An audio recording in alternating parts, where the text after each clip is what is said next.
Hey everyone, welcome to Inktober drawing number 5, day 5. This is the first drawing where we're going to be doing a whole lot of detail in it. Specifically, background details.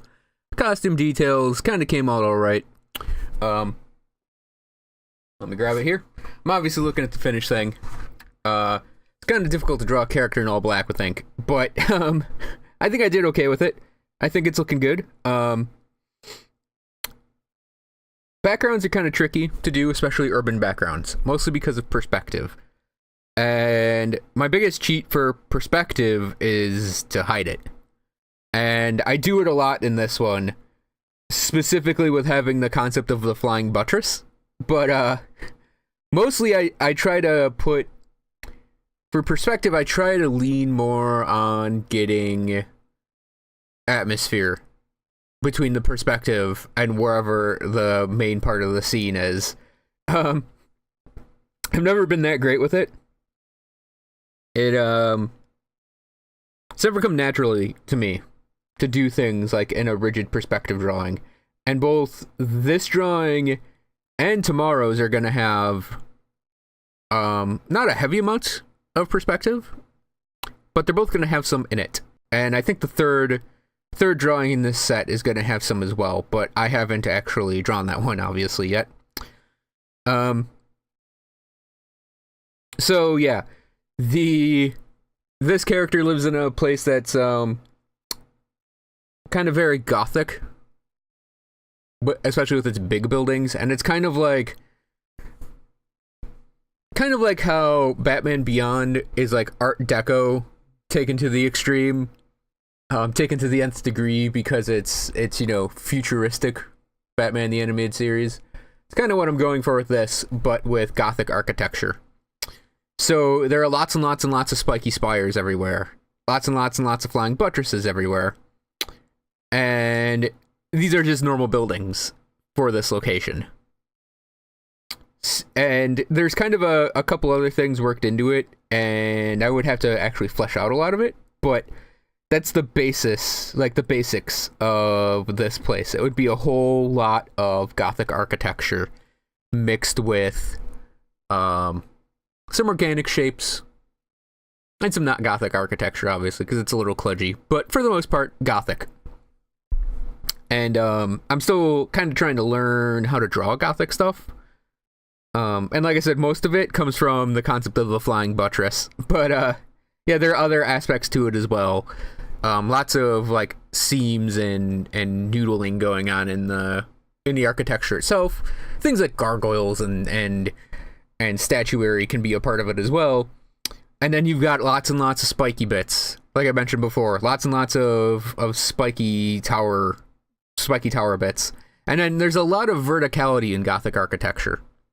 You really, really notice it in cathedrals, where a wall or something is going to have a lot of vertical, like very tall, very thin archwork just on the side of a building as aesthetic.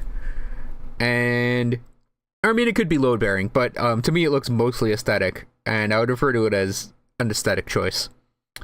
So there's a lot of that going on, and it's really fun to draw, I'm not gonna lie. And yeah, it's very, very Gothic with a little bit of organicness. And I sort of throw that in. I've done this before with artwork on this channel, where I just throw like a little organic looking airship in the background. And the only thing about it in this one is I'd probably not have it directly above the character's head, looking like a halo. I'd probably shift it over left or right. But yeah, otherwise, I'm pleased with the background. I keep saying a lot in this video, because I'm looking at the drawing, and I'm thinking, trying to organize my thoughts. So,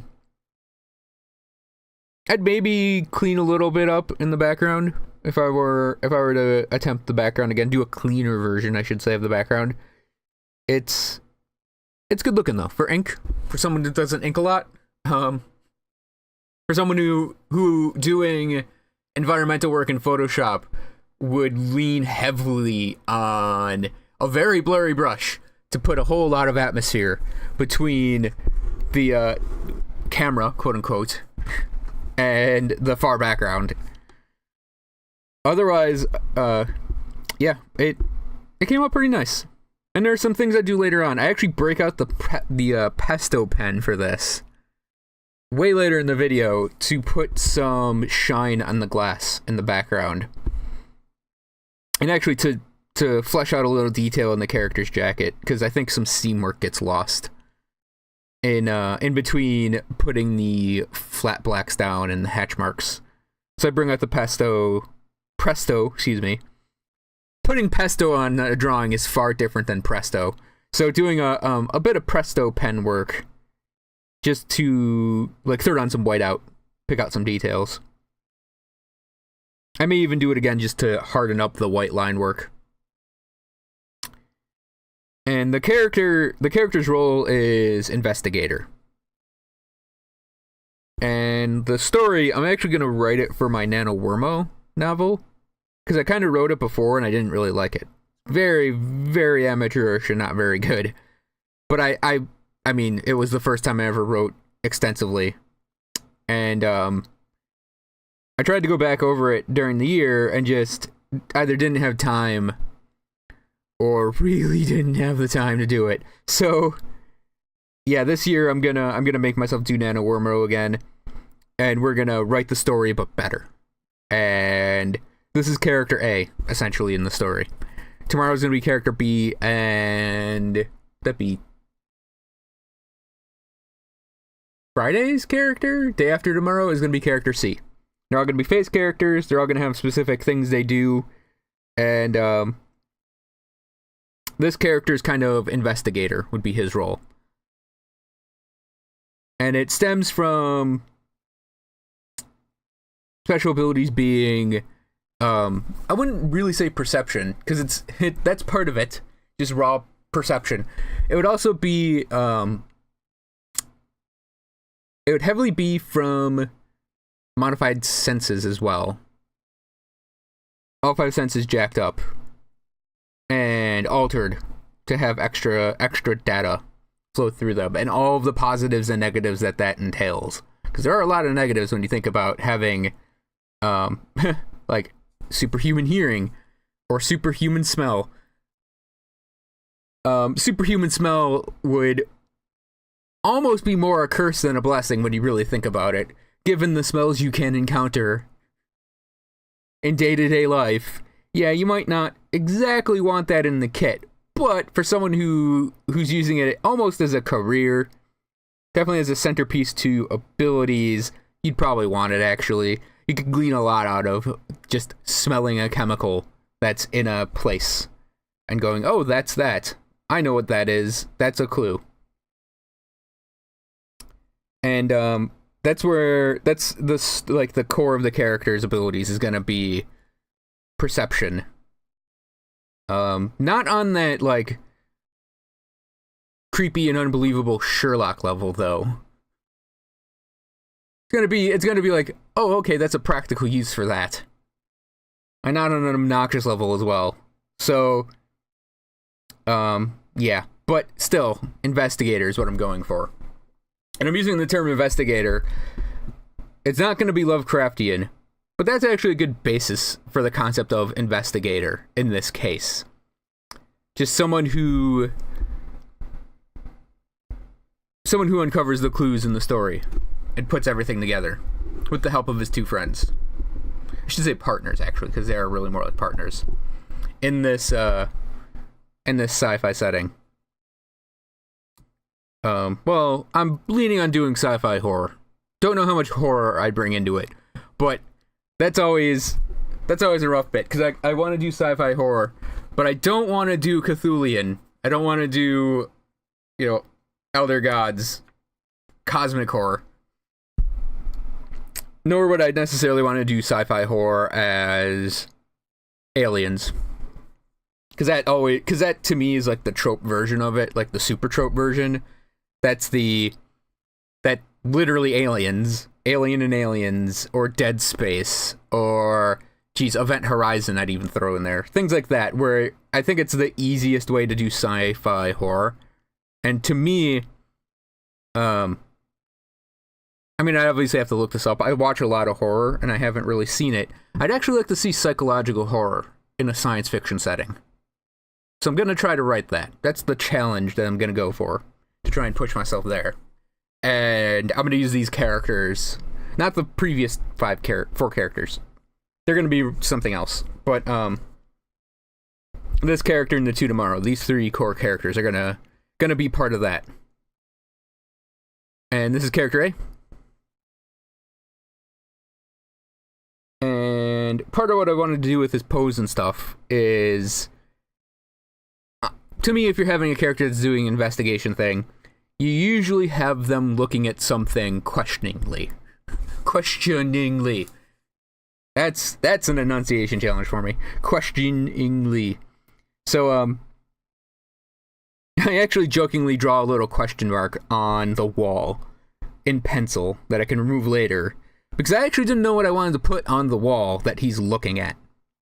And I don't know if I need to put anything on the wall he's looking at, because you obviously know, and this is part of where visual storytelling comes in, where you have a character in a place, and you have them in a pose, or looking at something, or doing something, and you're telling a story in that image.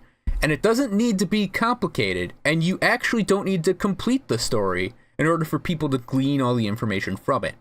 So I have this character here, like, staring at a wall. A predominantly blank wall. And he obviously sees something.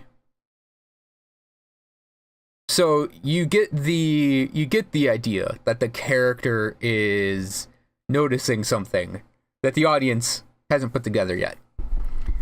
And that's what I kind of wanted to go for here with this image, was having this character looking at a thing, and we as the audience ultimately don't know exactly what he's looking at, but he sees a thing there.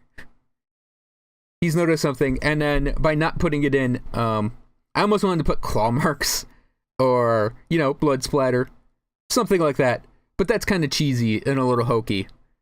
I mean, it works, but I didn't necessarily want to have that for this. So we're going to leave it blank, I think. Just a question of what's going on there. And I'll get into the character tomorrow, but the character tomorrow also has something kind of like that going on with hers, where this is what she does, and I needed to find a way to emphasize that. So with an investigator character, just usually having them looking at a thing sort of seals what they are.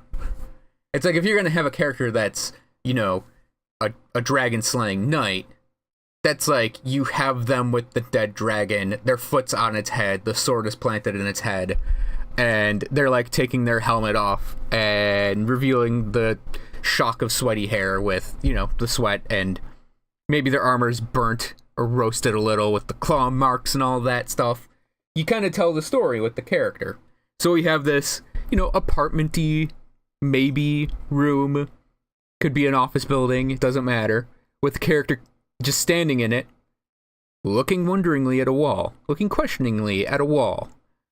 And then you get the setting behind him. You get the faux gothic setting behind him.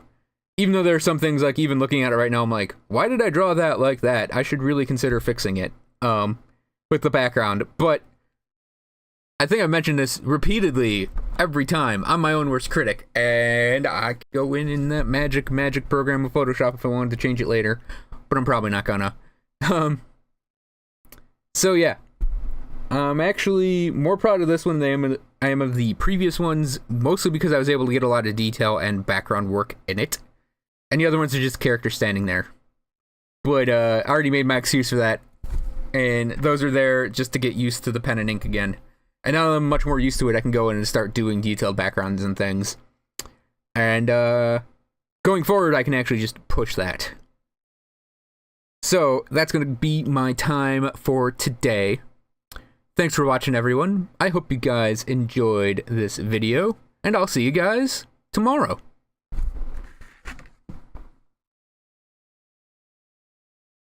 Oh, and of course, Patreon gaming channel, etc. Almost forgot.